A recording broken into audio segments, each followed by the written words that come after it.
वेदांत निष्ठा ब्रह्मबोध साधन चतुष्टय के बिना वो प्राप्त नहीं हो सकता। जिसके हृदय में आत्मबोध की भावना मुमुक्षुता जागृत होती है, उसके हृदय में 4 बहुत दृढ़ साधन होते हैं। लोक परलोक के भोगों से वैराग्य, बहुत कठिन बात है, बहुत कठिन। मृत्युलोक के भोगों से ही वैराग्य होना, आप देख लो क्या स्थिति है। अगर लोक परलोक के भोगों से वैराग्य नहीं तो ज्ञान की बातें बघार सकता है, ज्ञानी नहीं हो सकता, ब्रह्मबोध नहीं हो सकता। दूसरा, नित्यानित्य वस्तु का विवेक दृढ़, सत्य क्या है और असत्य क्या है इसका पूर्ण निर्णय हो चुका है, उसे विवेकवान कहते हैं। तीसरा, शम दम उपरति, तितिक्षा, श्रद्धा, समाधान, ये 6 संपत्ति। शम इंद्रियों का निग्रह, दम मनोनिग्रह, उपरति भोगों की स्थिति है ही नहीं, भोग है ही नहीं ऐसी स्थिति है, त्याग वैराग्य से ऊपर उपरति। तितिक्षा महान सहनशील, श्रद्धा गुरु और संत वाक्य शास्त्र वाक्य यथावत बिल्कुल ज्यों का त्यों मानना, समाधान चित्त अपने लक्ष्य पर स्थित हो चुका है। और चौथा, मुमुक्षता, घोर मुमुक्षता, कैसे ब्रह्मबोध हो, भारी व्याकुलता। ये 4 साधन चतुष्टय जब होते तब ज्ञान की प्राप्ति होती है। और प्रेम इससे ऊपर की बात है। इंद्रियों का दमन, द्वंद्वों का सहन करना, मान अपमान लाभ हानि दुख सुख, भोगों में उपरति, अटल श्रद्धा, संदेह रहित मन की स्थिति, ये शांत रस में पाई जाती है। जो ब्रह्माकार वृत्ति की बात कहेगी हमारे यहां, वो भाव देश में शांत रस में है। इस शांत रस से दास्य रति बहुत सरस हो गई। उसके एक एक इंद्री मन सब प्रभु की दासता के भाव में हो गए। मन दास, बुद्धि दास, चित्त दास, अहम दास, अस अभिमान जाय जन भोरे, मैं सेवक रघुपति पति मोरे, हम श्री श्यामाजू के बल अभिमानी। ये दासत्व मूल सबके अंदर रहता है, हर भाव में दासत्व रहता है। सबकी दासता, इंद्रियों की गुलामी, मन की गुलामी, काम की गुलामी, क्रोध की गुलामी, ये तो शांत रस में ही छूट जाती है। समझिए कौन से रस में हो, शांत रस में ये सब छूट जाती है। दास्य भाव तो और आगे की बात। जिसने हृदय से भगवान के दासत्व को स्वीकार कर लिया, उसकी पहचान है वो लोक लोकांतर के किसी भोग, किसी पद, किसी सिद्धि का दास नहीं हो सकता। जब ये भाव प्रगाढ़ उत्कृष्टतर होता है तब उसके हृदय में सख्य भाव और गाढ़ वात्सल्य और महामाधुर श्रृंगार रस, गोपी भाव और फिर सहचरी भाव। इसलिए इस भाव तक पहुंचना साधना के बल पर असंभव है। भगवत रसिक जी कहते हैं कि ये ललिता सखी उपासना है सिंहिन को छीन, है सिंहिन को छीन, रुके कुंदन के बासन, कह बच्चा के पेट और घट करे विनाशन, और घट करे विनाशन। यही जो आप देख रहे हो, यही घट करे विनाशन। बुद्धि काम नहीं करती। या तो बच्चा किसी रसिक महापुरुष का बन चुका है, या ललिता विशाखा आदि की पात्रता प्राप्त कर ली असंभव, तब वो इसे देहाती भाषा में कहें तो बिना वृंदावन की रज का सेवन किए, रसिकों का संग किए, किसी की सामर्थ्य नहीं है राधा किशोरी को जानना या राधा प्रेम को जानना। ये वृंदावन है, ये वृंदावनेश्वरी का निज महल है, ये महाप्रेम है। यहां उद्धव जैसे ज्ञानी आए थे समझाने तो धूल दूसरित हो गया ज्ञान गोपी भाव को देख करके। आगे की तो बहुत बड़ी बात है। ये महामाधुर्य रस ये सहज कृपा से प्राप्त होता है। ये अपने लोग जो आए हैं ये साधन बल से आए हुए नहीं हैं, अपने लोग कृपा बल से आए हुए हैं। न जाने कौन से गुण पर दया निधि रीझ जाते। हमें तो लगता है हमारे अवगुणों से रीझ गए। अरे इसका निस्तार कभी नहीं हो सकता, इसलिए रीझ करके उन्होंने कृपा करके लाडली जी ने खींच लिया। गुण तो कोई है ही नहीं जिन गुणों से वो रीझ जाएं। जिन गुणों से मेरी लाडली लाल जुगल जोरी रीझती, वो गुण तो अपने में एक भी नहीं दिखाई देते अपने लोगों में। जो वर्णन है त्याग उपरति, जो वर्णन है सुसुख वांछा का त्याग, ये तो असंभव है। तो फिर हुआ कैसे? बोले कहो कृपा ते कहा न होई। कृपा हो गई, कृपा से बात समझ में आ गई। ये कृपा से समझ में आती है, ये तर्क विवाद विद्वता से समझ में नहीं आती। सबसे पहली कृपा स्फुरित होती है उपासक के हृदय में, उसके अंदर एक लगन लगती है मधुर स्मरण की। पकड़ो कृपा पात्र जनों, अमर्याद अबाध स्मृति, कोई भी हमारी अखंड स्मृति को तोड़ न पावे। ये विशिष्ट कृपा पात्र उपासक के अंदर राधा राधा राधा, ये अखंड स्मृति। जब उपासक इस मधुर स्मृति को पकड़ लेता है तो उसका स्तर ऊंचे उठने लगता है अध्यात्म की धरा पर। हर प्रश्न का उत्तर नाम जप होता है, क्योंकि बिना नाम बल के, अध्यात्म बल के आपके अंदर जो ज्ञान है उसका आप प्रयोग नहीं कर सकते। जैसे आपके अंदर ज्ञान है कि ये गलत है, नहीं करना चाहिए, पर आप करोगे क्योंकि आपके अंदर बल नहीं। जैसे आपके अंदर आवश्यकता भगवान की है लेकिन चाहत भोगों की है, इसलिए आवश्यकता की पूर्ति कभी नहीं हो सकती। अगर चाहत मिटा दी जाए तो आवश्यकता तत्काल पूर्ण हो जाएगी। चाहत मिटाना यह ज्ञान बल से होता है। यह ज्ञान बल अध्यात्म बल है। अध्यात्म बल श्री हरिवंश नाम बल लहो, अपने मन भाई सब कहो, रहो शरण हरिवंश की। नाम बल हमारे बल श्री वृंदावन रानी, इनका नाम राधा राधा राधा। जो प्रेम मार्ग का पथिक होता है वो किसी भी बंधन से मुक्त होने की प्रार्थना नहीं करता। मेरे ये दोष मिट जाए, मेरे द्वंद्व मिट जाए, मेरा ये दुख मिट जाए, नहीं प्यारे। यदि दोष दुख द्वंद्व देखकर मुस्कुराते हो तो सदैव हमारे पास रहें और आप मुस्कुराते रहो। बस ये चाहो न सुगति सुमति संपत्ति कछु रिद्धि सिद्धि विपुल बढ़ाई, हेतु रहित अनुराग राम पद बढ़ो अनुदिन अधिकारी। चाहो न सुगति, मेरा कल्याण हो जाए, मुझे नहीं। सुमति, मैं बहुत सुंदर बुद्धि वाला।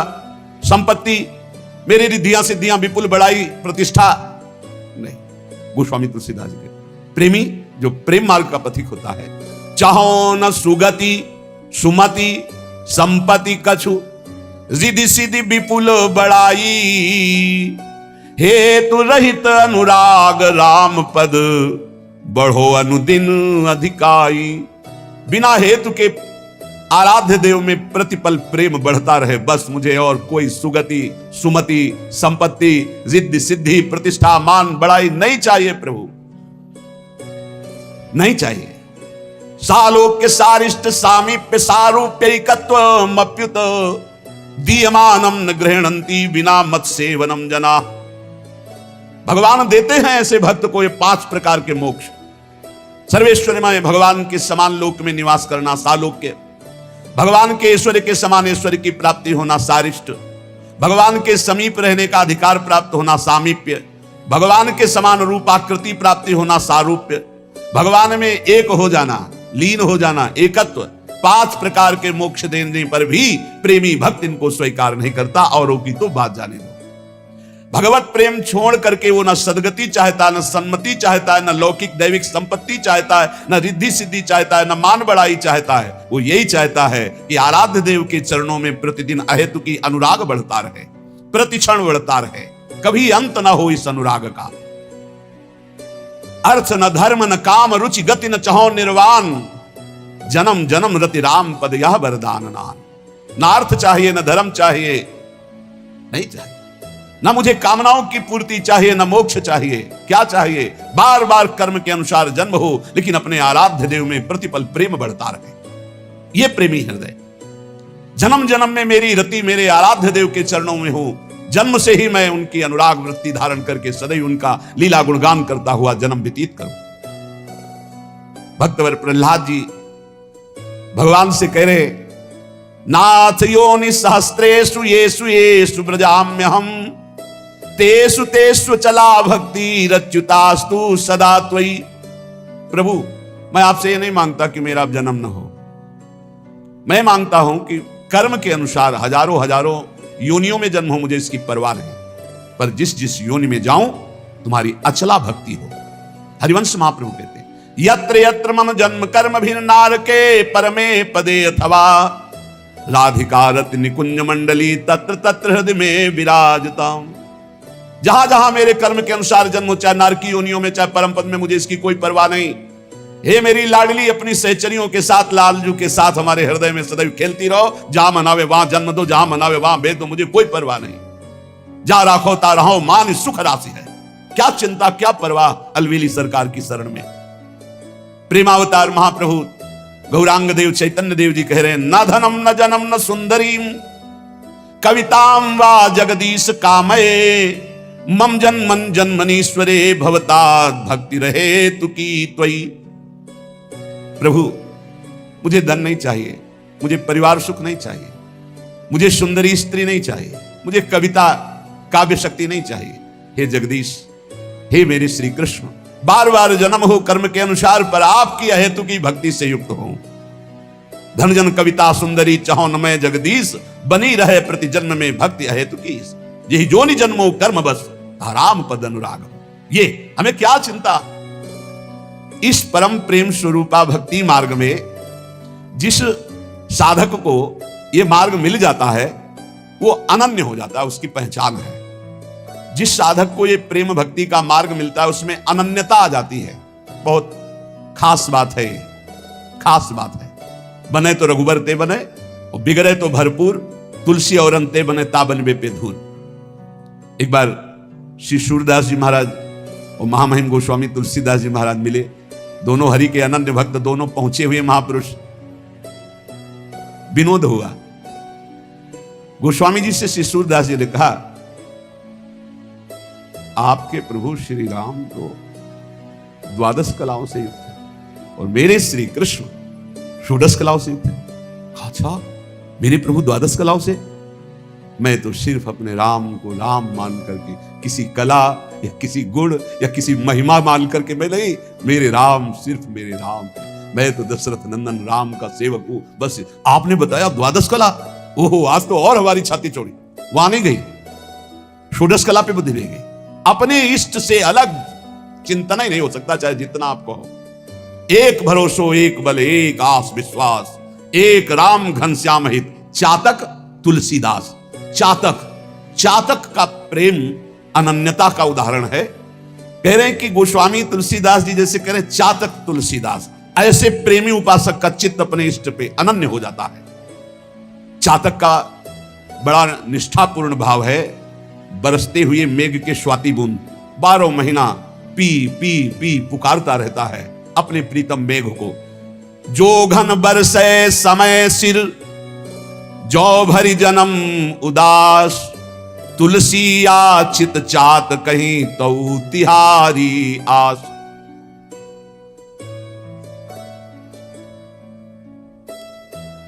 चातक केवल एक मेघ से स्वाति बूंद चाहता है, वो दूसरे की तरफ ताकता नहीं। प्यासा मर जाए दूसरे जल में चोंच नहीं डालेगा।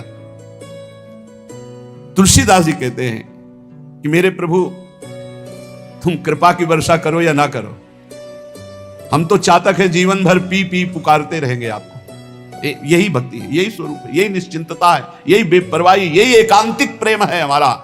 एकागी, एकमात्र अपनी तरफ से हम प्रभु से प्रेम करते हैं। वो करे ना करें, हमें उनकी परवाह नहीं कि वो हमें प्रेम करते हैं कि नहीं, दुलार करते हैं कि नहीं। तुम चाहे ठीक समय से बरसो, चाहे जीवन भर न बरसो, ये चातक की तरह तुलसी केवल तुम्हारी ही बाट पूरे जीवन रोएगा, तुम्हारी ही आशा करे। ये बात पकड़ो, बस यही है खास बात। हमारे प्रेम मार्ग में खास बात यही है। तुम हमारी तरफ देखो ना देखो, तुम्हारे तो लाखों देखने वाले हैं, लेकिन मेरी दृष्टि तो सिर्फ आप पे ही रहेगी। आपके सिवा मेरा कोई नहीं। मेरा बस आप पर नहीं है, लेकिन बस मेरे आप हैं। मेरा बस आप पर नहीं है, बस आप मेरे हैं। इस पर आपका भी बस नहीं है कि आप हमें हटा सके। आप बरसो ना बरसो, आजीवन हम आपकी ही पुकार करते रहेंगे, राधा राधा राधा राधा। आप नरक भेजो स्वर्ग भेजो, कोई परिणाम की परवाह नहीं। रटत रटत रसना लटी, तृषा सूख गे अंग, तुलसी चातक प्रेम को नित नूतन रुचि रंग। आहा, अपने प्यारे मेघ के लिए पी पी पी पुकारता हुआ जीव सूख गई, क्योंकि पानी नहीं दिया। प्यास के मारे सारे शरीर के अंग तापमय होकर सूख गए, लेकिन चातक का प्रेम और निखार ला रहा है। एक टक मेघ की तरफ पी पी पी, ऐसे ही राधा राधा राधा। बोले दुख आ रहा है, विपत्तियां आ रही, शरीर असाध्य रोग से ग्रसित है, संकट है, निंदा है, अपमान है, राधा और निखार आ रहा है। और कर लो जितना आपको दुख देना है, जितना विपत्ति देना है, हम आपको छोड़ नहीं सकते, चाहे जितना ठुकराओ। राधा राधा राधा। ऐसा उपासक अजित भगवान को जीत लेता है, प्रियालाल को अधीन कर लेता है।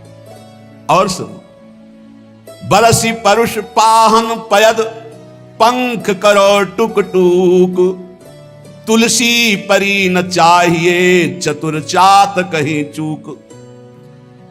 वर्षा तो नहीं, पी पी पुकारता हुआ चातक मेघ की तरफ देख रहा है। ओले और बरसा दिए, ओले। चातक के पंख टूक टूक हो गए, पर वो उसके मुख से इतना ही निकल रहा है, पी पी पी। बोले ऐसे ही चाहे भीषण कष्ट दो, विपत्ति दो, निंदा करवाओ, अपमान करवाओ, हमारे प्रेम पण में कभी चूक नहीं होगी, यही निकलेगा, राधा राधा राधा। पबिपाहन दामिनी गरज झरी झकोर खरी खीज, रोष न प्रीतम दोष लखी तुलसी राग ही रीज। मानो चातक को डांट रहा है मेघ बिजली की गर्जना से, बिजली तड़प करके उसको डरा रही है। वो मेघ की तरफ पी पी, बिजली तड़क रही, ओले बरसा रहे, गर्जना कर रही, तूफान चल रहा है, पर चातक के चित्त पर आनंद बढ़ रहा है। दोष नहीं दिखाई दे रहा है कि हम तो पी पी रट रहे हो, हमारे शरीर पर ओले बरसा रहा है, बिजली कड़क करके और गरज करके हमें डांट रहा है। किसी पक्षी ने कहा क्या मिला तेरे को, पी पी करता है, देख तेरा प्रीतम मेघ तुझे गर्जना करके डांट रहा है, ओले वर्षा करके तेरे पंख टुकड़े टुकड़े कर रहा है, बिजली चमक करके तुझे डांट रही, तुझे दुख प्रदान कर रही, एक भी बूंद पानी तेरे मुख में नहीं, क्या दिया तेरे प्रीतम ने? तो उनका तुम्हारी सोच है। ये जो गर्जना है ना, ये मेरे प्रीतम गर्जना करके मानो गुनगान करके मेरे हृदय में आह्लाद पहुंचा रहे हैं। और ये जो ओले है ना, ये प्रीतम का आलिंगन प्राप्त हो रहा है। ये जो बिजली है ना, मेरे प्रीतम मेघ की मुस्कुराहट है, तेरे को दोष दिखाई दे रहा है। रोष ना प्रीतम दोष लखी तुलसी राग हिरी, ना तो गुस्सा आ रही है चातक को और ना दोष दिखाई दे रहा है, वो अपने प्रीतम के प्यार में डूब रहा है। इसे कहते हैं चातक का प्रेम। उष्ण काल अरुदेह खिन मगपंथी तन ऊख, चातक बतिया ना रुचि अनजल सींचे रूख। भीषण गर्मी का समय है, प्यास से मुंह सूख रहा है, चातक का शरीर शिथिल है क्योंकि स्वाति का बूंद पानी नहीं मिला, रास्ते में जा रहा है। इतने में पक्षियों का समूह एक बहुत बड़े वृक्ष की छाया में विश्राम कर रहा है। पुकारा आ जाओ विश्राम कर लो। तो उनका जानते नहीं हम कौन से पक्षी हैं, चातक। हम उस वृक्ष में ना बैठ सकते ना उसकी छाया में जो और जल से सींचा गया, हम बैठते हैं तो सिर्फ मेघ के जल से सींचे हुए वृक्ष पर ही बैठते हैं। नहीं बैठा, ताप से जल रहा है, प्यास से व्याकुल है। पक्षियों ने पुकारा, चातक ने कहा मुझे ये बात अच्छी नहीं लगती, जो अन्य जल से सींचा हुआ वृक्ष है मैं उसकी छाया में भी नहीं बैठ सकता। ये अनन्यता अपने इष्ट के लिए। और आगे देख लो प्रेम की एक से एक कसौटी। उड़ा हुआ चातक चला जा रहा था, उसके आगे व्याध ने देखा कि चातक जा रहा है, निशाना लगाया और बाण मारा। और बाण जब लगा तो गंगा जी को पार करने जा रहा था उड़ के, वो झप से गंगा जी में गया, चोच ऊपर कर ली। बध्यो बधिक पर्यो पुण्य जल, उलटी उठाई चोच। कैसा इष्ट प्रेम है। उलटी उठाई चोच, तुलसी चातक प्रेम पट, मरतहु लगी न खोज। बधिक ने बाण मारा, बाण लगा, गंगा जल में गिरा, चोच ऊपर उठा। किसी पक्षी ने पूछा ये गंगा जल का पुण्य जल तो जिसके मुख में चला जाता है मरता है तो उससे परम पद प्राप्त होता है, तूने चोच क्यों उठा? बोले मैं मेघ से प्यार करता हूं, सिर्फ स्वाति बूंद मेघ से बरसाया हुआ लेता हूं, मरते दम कहीं मेरी आन पर, मेरे प्रण पर, मेरे प्रेम पर कलंक न लग जाए, इसलिए चोच उठा ली। मरते दम तक गंगा जी का एक बूंद नहीं जाने दूंगा, और जब मर जाऊंगा तो बात अलग है। जीते जी कभी स्वाति के बूंद के सिवा चातक की चोच में और कोई जल नहीं आ सकता। चढ़त न चातक चित कबहू, प्रिय पयोद के दोष, तुलसी प्रेम पयोद है, ताते नाप न जोख। चातक प्रेमी है। चातक के चित्त में कभी प्रीतम मेघ के प्रति रोष या दोष नहीं आया कि मैं तुम्हें इतना प्यार करता हूं और तुम इतना कठोर व्यवहार करते हो। मर गया पर पानी तूने नहीं पिलाया। चातक का प्रेम अगाध समुद्र है, इसीलिए महातौल कोई नहीं कर सकता। ऐसे ही इष्ट प्रेमी महाभागवत जन होते हैं। प्रेम में समर्पण ही समर्पण है। प्रेमी अपने प्रीतम से सुख लेना नहीं चाहता, सुख देना चाहता है। प्रेम का जो बदला चाहते हैं वो स्वार्थी होते हैं, प्रेमी नहीं होते कि मैंने आपसे प्यार किया आप हमसे प्यार करें, मैंने आपसे प्यार किया आप हमारे अनुकूल चलें। ये प्रेमी नहीं, स्वार्थी व्यापारी कामी बोल रहा है। प्रेम तो सिर्फ देना ही देना जानता है, समर्पण ही समर्पण है। प्रेम में सुसुख वांछा है ही नहीं। भोग मोक्ष इच्छा पिशाचिनी, जब तक करती मन में बास, तब तक पावन दिव्य प्रेम का कभी न होता तनिक विकास। जब तक भोग मोक्ष की पिशाचिनी हृदय में रहती है, तब तक प्रेम का अंकुरण नहीं होता है। इसलिए इस प्रेम पथ पे आने वाले पथिक को यह निश्चय कर लेना चाहिए कि हम में तो सामर्थ्य नहीं सर्वस्व त्याग की, पर जब मैं श्री जी की कृपा से रसिकों को समर्पित हुआ तो एक पकड़ लो, प्रिया प्रीतम के रसिक जनों को पकड़ लो, सब हो जाएगा। सबे अंग गुणहीन हो ताको यतन न कोई, एक किशोरी कृपाते जो कछ होए सो होई। सोऊ कृपा अति सुलभ नहीं ताको कौन उपाय, बोले चरण शरण हरिवंश की सहजय बने। अगर आचार्य चरणों का संग, रसिक महापुरुषों का आश्रय, तो सब बन जाएगा। तुम पीछे सुना, कैसे हो तुम इस बात पर प्रश्न नहीं, किनके हो तुम इस पर कलंक न लग जाए। हमें पूरी जान की ताकत लगा देनी है, पूरे जीवन की श्वासों की ताकत लगा देनी है इस बात में कि हम जिनके हैं उसमें कलंक न लगे। हम कैसे हैं ये तो हम वादा नहीं करते, कभी भी कोई हमें फिसला सकता है, लेकिन इस बात से कभी नहीं फिसला सकता कि मैं आपका हूं। जीत जाओगे भाई, जीत जाओगे, इस बात को पकड़ लो, इसी से ऊपर उठो। हमारी दुर्गति हुई है शरीर का होने से, शरीर संबंधियों का होने से।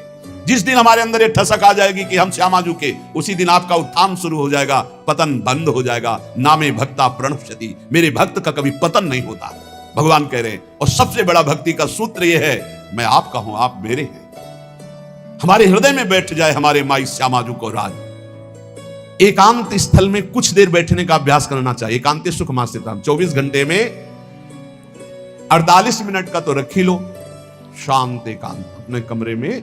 शयन के समय आधा पौन घंटा अगर आप निकाल पावे, बड़ा आनंद आएगा। 24 घंटे आप सेवा दिनचर्या में लगे, आधा घंटे निकाल लो या 48 मिनट शांत बैठो, बिल्कुल कोई माला नहीं, कोई क्रिया नहीं, बिल्कुल आप इस बात को देखना करके शांत बैठो। पहले बैठ जाओ, अब देखो आपका मन कहां है, तत्काल देखिए, जो ही शांत बैठे अब है कहां।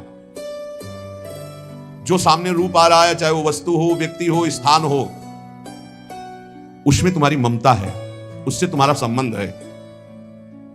वस्तु व्यक्ति स्थान नहीं, प्रभु आ रहे हैं कि संसार का कोई वस्तु व्यक्ति स्थान आ रहा है।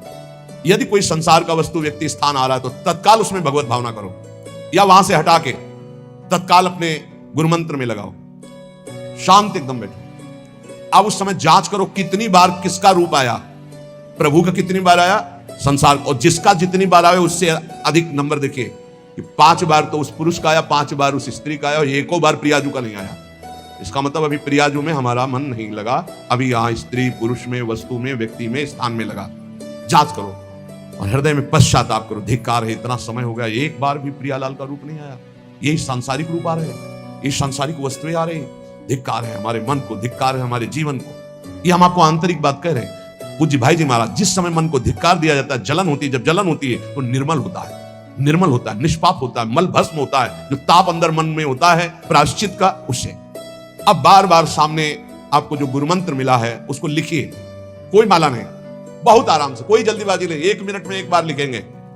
यहां कोई संख्या हम नहीं बोल रहे, यहां कोई आपको नहीं 108 बार करना है कि 50 बार करना, 5 बार करोगे, हम कह रहे 5 बार आराम से लिख रहे, शांत बैठे, खूब आराम से। बढ़िया रा, बहुत बढ़िया धा, राधा राधा राधा। आप देख लीजिए, अब ये भाग जा रहा है, पकड़ो कहां भाग के जा रहा है। इस वस्तु से क्या संबंध है, इस व्यक्ति से क्या संबंध है, कितनी बार इसको छुआ है, देखा है, भोगा है, मिले हैं, सूंघा है, कितनी जन्मों में। धिक्कार तुझे मन, जो तू राधा नाम को छोड़कर, प्रियाजू के इस अमृत में नाम को छोड़कर भाग रहा है, फिर उसे लाओ नाम में, फिर लाओ नाम में।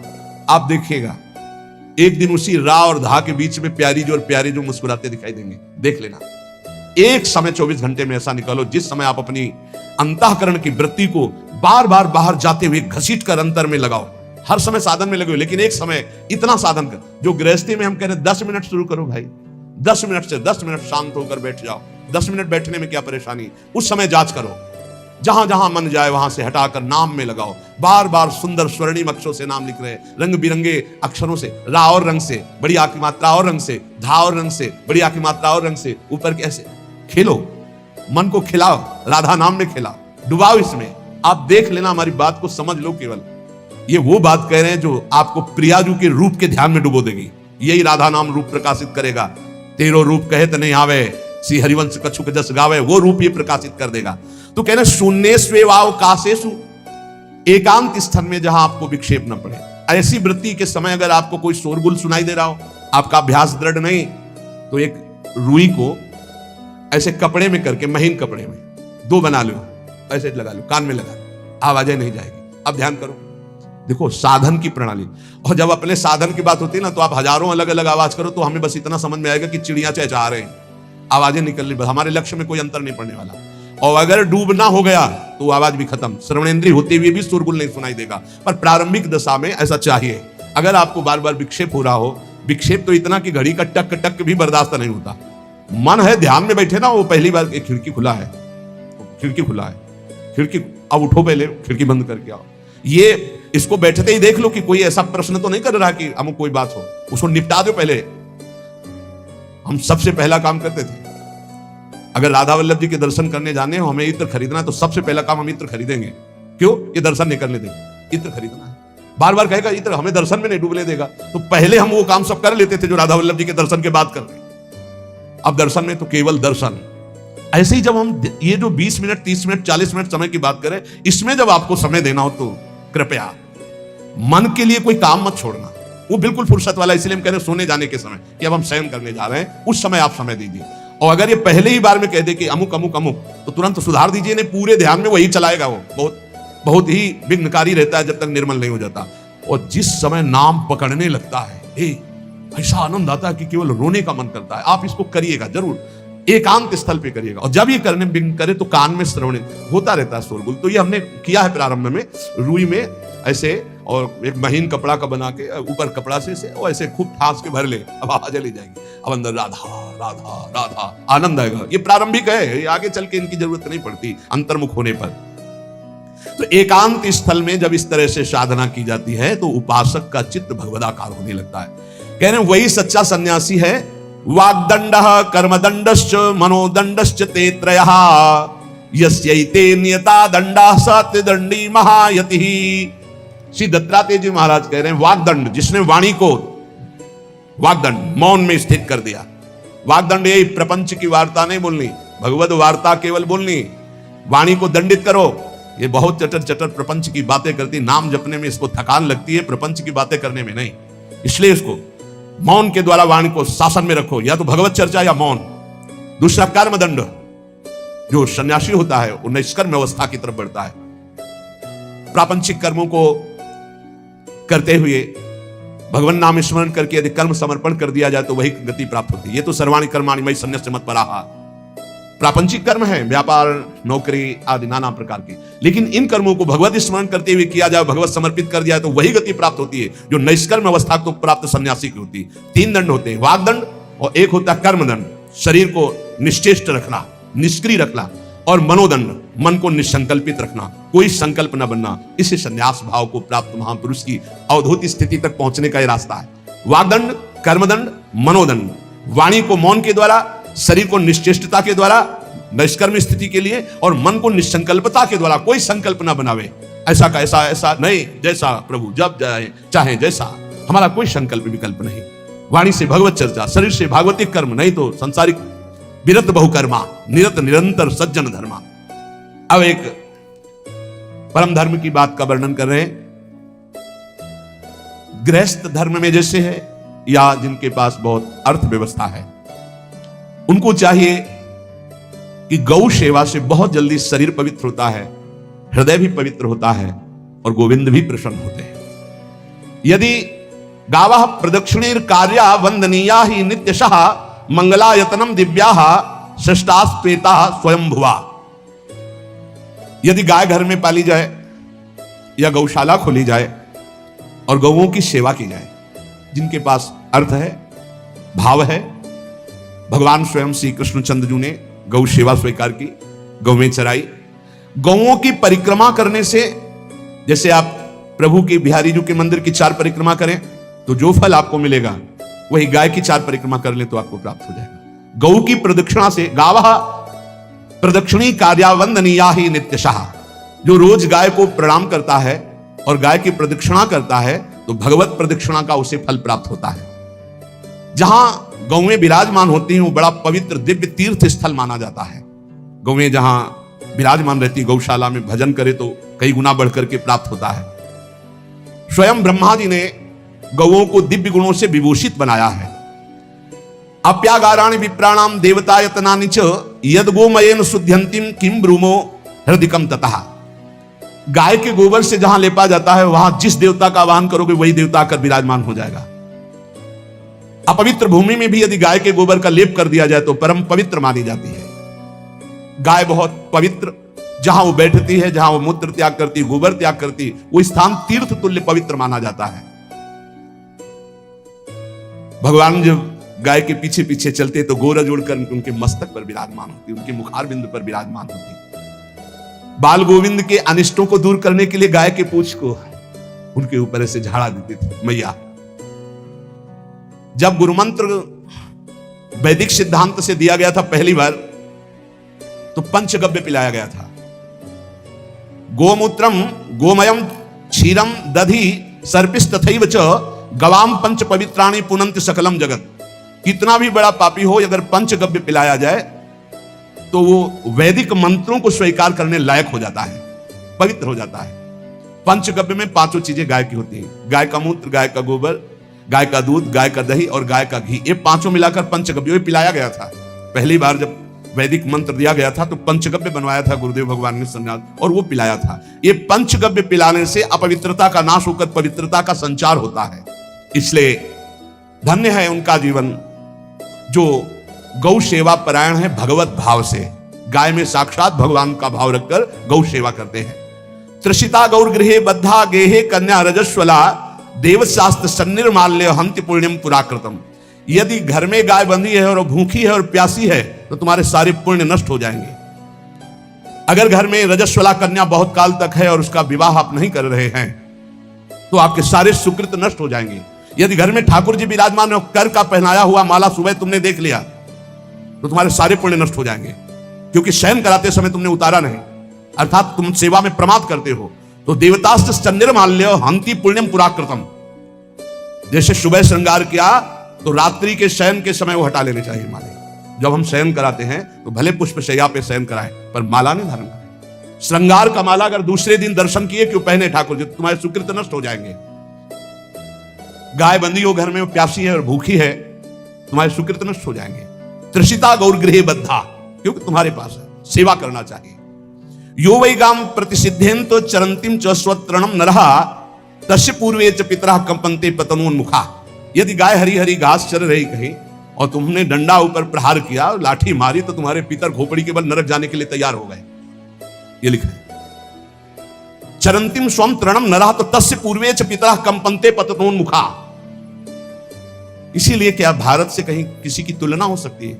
जहां गौ को माता की पदवी दी गई, जहां गौ को हम आराध्य देव के रूप में मानते हैं, आराधना करते हैं, गौ रक्षा, गौ सेवा, ये बहुत बड़ा इसमें छुपा हुआ है। स्वयं भगवान अवतरित होकर गौ जब गाय के रूप में पृथ्वी रमाती तो भगवान का अवतार हुआ है। बड़ा विचित्र समय आता चला जा रहा है कि अब आधुनिक यंत्रों की ऐसी सेवाएं हो गई बड़ी बड़ी कि अब ना बैल की जरूरत है और ऐसे दूध की महंगाई बन गई कि अब देसी गाय 2 लीटर 3 लीटर 4 लीटर और ऐसी इसी की 20-20 25-25 लीटर दे तो कौन देसी गाय को। गौओं का सेवा का भावना शास्त्र आज्ञा करता है कि जो प्रतिदिन अग्रग्रासे परोभावा कर्तव्यो भक्ति तोन्वहम अकृत्वा स्वयं आहारम कुर्वम नापनोति दुर्गतिम। जे ही तुम्हारे गृहस्थ में घरों में पहले होता था, अब तो भगवान जाने, जे ही पहली रोटी तवा में गई तो वो निकाल करके पक्की रखी जाती थी गौ ग्रास के लिए, पहला रसोई में। तो इसमें लिखा प्रतिदिन स्वभोजनम, पहले स्वयं भोजन न करके गाय के लिए ग्रास निकालना चाहिए। तो जिनके पास अर्थव्यवस्था जो गृहस्थ धर्म में है या जिनके पास अर्थ है, कुछ रोज 1 रुपया निकालो। हम कह रहे रोज निकालो तो महीने में 30 रुपया होते, 30 रुपया में एक गाय को हरी घास तो एक टाइम पवा ही सकते हो ना, बहुत नहीं है तो 1-1 रुपया निकाल के अगर एक गाय को चारा दोगे तो एक बार का भोजन तो हो ही सकता है। 30 रुपया में हरी घास जाकर के उसकी दवा एक बार तो पवा दोगे ना। अग्रग्रासे परोभावा कर्तव्य भक्ति तो हम भक्ति पूर्वक गाय को 1 ग्रास भोजन में 1 रोटी तो निकालना चाहिए गाय के लिए, ऐसा शास्त्र आज्ञा कहता है। जो ऐसा करता है तो अकृत्वा स्वयमाहारम कुर्वन् नाप्नोति दुर्गतिम, अपने आहार से एक रोटी निकालकर गाय को देता है और स्वयं 3 रोटी भले पाले 1 रोटी गाय को दे दी, तो बोले उसकी दुर्गति नहीं होगी, अर्थात उसके अंदर भाव बढ़ता चला जाएगा भगवान की भक्ति में। और तेनाग्नयो हुता सम्यक पितरश्चापि तर्पिताः देवास्त्र पूजितास तेन यो ददाति गवान्हिकम, जो प्रतिदिन गौग्रास निकालता है अर्पित करता है तो उसको अग्निहोत्र करने का फल मिलता है, उसके पितरों को तृप्ति मिलती है और समस्त देवताओं के पूजन का फल मिल जाता है जो गौग्रास निकालता है। यो वै ताड्यते यष्ट्याधेनुम मर्त्यो विमूढ़धि, जो मूर्ख मनुष्य जैसे अब गाय दूध नहीं दे रही, मार डंडे डंडे मार रहे हैं, इंजेक्शन लगा रहे हैं, ऐसे वैसे कर रहे हैं, उसको ताड़ना दे रहे हैं, तो बोले जो मूढ़ बुद्धि मूर्ख मनुष्य, यो वै ताड्यते यष्ट्याधेनुम मर्त्यो विमूढ़धि, वो गाय को लाठी से मारता है, डंडे से मारता है, हाथों से मारता है, तो धर्मराजस्य नगरे सा याति करवर्जिता, धर्मराज जी पहले अपने नरक में ले जा करके उसके कहते थोड़े थोड़े तिल तिल करके पहले इसके हाथ काटो, मरना है नहीं वहां, अब आराम आराम से थोड़े थोड़े पहले हाथ वर्जिता है, इन्हीं हाथों से गाय को मारा था ना, वैसे थोड़ा थोड़ा काटा जाता है उसके हाथ, कर वर्जिता हा, उसके दोनों हाथ काट करके थोड़े थोड़े से। यो वै दंसान वार्यति तस्य पूर्वे कृतार्थ काहा नृत्यंत सवादिस्मास तरिष्यति भाग्यवान, जो गौ के शरीर को स्नान कराता है, गौ के शरीर को कीट आदि से मच्छर आदि से रक्षा करता है और खूब अच्छा अच्छा पदार्थ गौ, केवल दूध के लोभ से नहीं, ये हम गौ सेवा की बात कर रहे हैं, ये कि नहीं हमें 10 लीटर दूध देती तो हाथ फेरो, जब दूध नहीं देती है तो चारा भी ठीक से नहीं दे रहे और उसके ये स्वार्थी हो, गौ सेवा का बात नहीं, वो दूध का लोभी केवल व्यापार की बात करता है। गौ सेवा का तात्पर्य है गौ सेवा केवल खूब बछड़े को पिला दिया प्रसाद रूप से, जो दूध मिला उसका अपने सेवन की वो बात तो अलग है। अब बछड़े को तो जरा सा केवल पिन्हाने के लिए कर दिया और खूब सारा दूध लीटर में नाप करके जा रहा है, और उस समय तक तो खवाओ पियाओगे ही खूब अच्छे से, उसके बाद जब दूध देना बंद किया तो उसका आदर सत्कार खत्म, खोल के बाहर ऐसे वो प्लास्टिक खाते घूम रही है, तो ये गौ सेवा नहीं मानी जाएगी, वो स्वार्थ पूर्ति मानी जाएगी। जो सदैव गौ सेवा करता है, उसके डांस मच्छर हटाता है, स्नान कराता है, पीठ में हाथ फेरता है, उसके पूर्वज जो पितर होते हैं वो नाच पड़ते हैं, उनका मंगल होना शुरू हो जाता है कि हमारे वंश में गौ सेवक पैदा हुआ, बड़ा भाग्यवान है और वो गौ के द्वारा हमें तार देगा, ऐसा भाव। गौ सेवा हमारे सनातन धर्म में बहुत बड़ा स्थान गौ सेवा का है। पर एक बात ध्यान रखें, इन सब सेवा का फल है भगवान के चिंतन में निरंतर वृत्ति डूब जाए, हमारी एक एक वृत्ति एक एक क्षण भगवान के चिंतन में डूब जाए, अगर नहीं तो हम आपको उत्तर दे रहे हैं। कल प्रश्न हुआ था कि क्या गौ सेवा के बिना मुक्ति मिल सकती है क्या महाराज नृग जैसा कोई गौ सेवक हुआ है दानी? भागवत में पढ़ लेना, करोड़ करोड़ गायों को, करोड़ों गौशालाएं थी, एक दो नहीं, इसलिए कह रहे हैं करोड़ों शब्द कि आप उसको कहीं ज्यादा ना समझें। पृथ्वी के कोई भूमि के कण गिन सकता है, बारिश की बूंदे गिन सकता है, लेकिन महाराज नृग की गौएं जितनी दान की गई वो गिनी नहीं जा सकती थी, ऐसा वर्णन आता है। अरबों अर्बुद गौओं की सब स्वर्ण से अभिषिक्त करके ब्राह्मणों को दान करना, इतने बड़े गौ सेवक, इतने बड़े दान करने वाले, एक चूक हो गई, ना दान लेने वाले तपस्वी ब्राह्मण की गाय किसी अन्य ब्राह्मण को दान कर दी, और वो ब्राह्मण ने जब गाय देखी बोली मेरी गाय चुरा ली, बोले महाराज नृग ने दी, महाराज नृग से कहा मेरी गाय है, तो उनका गौशाला में आ गई होगी, आपको 10,000 गौएं देते हैं, आप अपनी गाय, बोले मैं प्रतिग्रह नहीं लेता, जिसने दान लिया था उसने कहा गाय यही लेके जाऊंगा, तो उनका आप गाय छोड़ दीजिए, आपको 10,000 गाय देते, बोले नहीं लूंगा, बस अनजाने के अपराध ने गिरगिट बना दिया था, कुएं का गिरगिट। पर भगवान बड़े कृपालु हैं, गौ सेवक थे, इसलिए गोविंद द्वारिकाधीश जी ने उनका उद्धार किया। सब साधन का फल है अच्युत भावना से युक्त होकर, भगवत भावना से युक्त होकर निरंतर भजन करते हुए सेवा परायण रहो, चराचर जगत की सेवा परायण रहो। भजन करना ही सबसे बड़ा परम धर्म है। हम सब सेवाएं करें जगत की, लेकिन अंदर से राधा राधा राधा, गोविंद गोविंद गोविंद गोविंद, आनंद आ जाएगा। तन से सेवा करो, मन से भगवान की चिंतन, माम निष्मर युद्ध से भगवान की चिंतन में रहो। सेवा और व्यापार में अंतर होता है। गौ सेवा के बहाने से धन का जो दान लेना है और उसका अपने में प्रयोग करना, मैं पितरों सहित नरक जाना है, लिख लो। गौ सेवा के बहाने से दान लेना और उसका अपने परिवार के सुख में पैसे का प्रयोग कर देना या अपनी वासनाओं की पूर्ति में लगा देना।